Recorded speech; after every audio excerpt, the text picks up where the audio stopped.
ابن تیمیه چون در برابر شیعه قرار گرفته، بینندگان عزیز یادتان باشه عمریه در برابر شیعه وقتی که قرار میگیرن در مناظره، در استدلال، امکان ندارد که راست بگوین، مجبور هستن که دروغ بگوین، چون اگر راست گفتن اون وقت دلیل و حجج شیعه یکی دوتا که نیست، دلیل و حجج شیعه خیلی زیاده و هر دلیل مانند آفتاب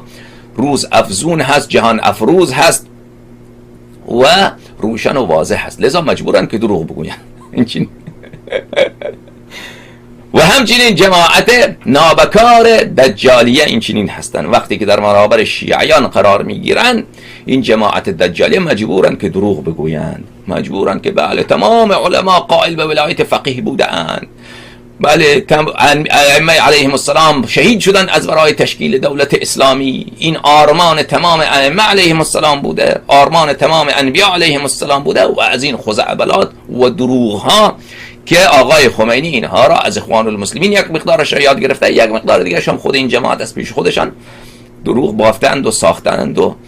به اهل بیت علیهم السلام نسبت میدهند. لعنت خداوند متعال بر علمای دجالیه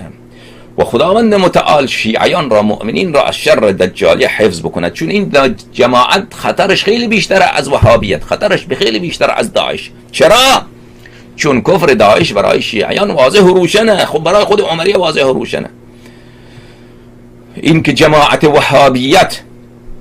این جماعت وهابیت جماعت گمراهی هستند یا ثابت کردن کفر و ابوبکر و عمر، این کار سهل و آسانی هست و این بیشتر شیعیان میدانند. اما جماعت دجالیه جماعتی هستند که ابن تیمیه به صورت شیعه، به صورت روحانی شیعه، عالم شیعه، آیت الله شیعه آمده تمام حوزه های شیعه را به دست گرفته، تمام منابر شیعه را به دست گرفته. لذا من میگویم که خطر خمینی و خطر خامنه‌ای و خطر این جماعت کافر فاسق ملعون به تبهکار گناهکار منحرف از خطر وهابیت و داعش خیلی بیشتره و اصلا داعش ساخته دست خامنه‌ای و قاسم سلیمانی و اطلاعات ایران هست. این را بدانید.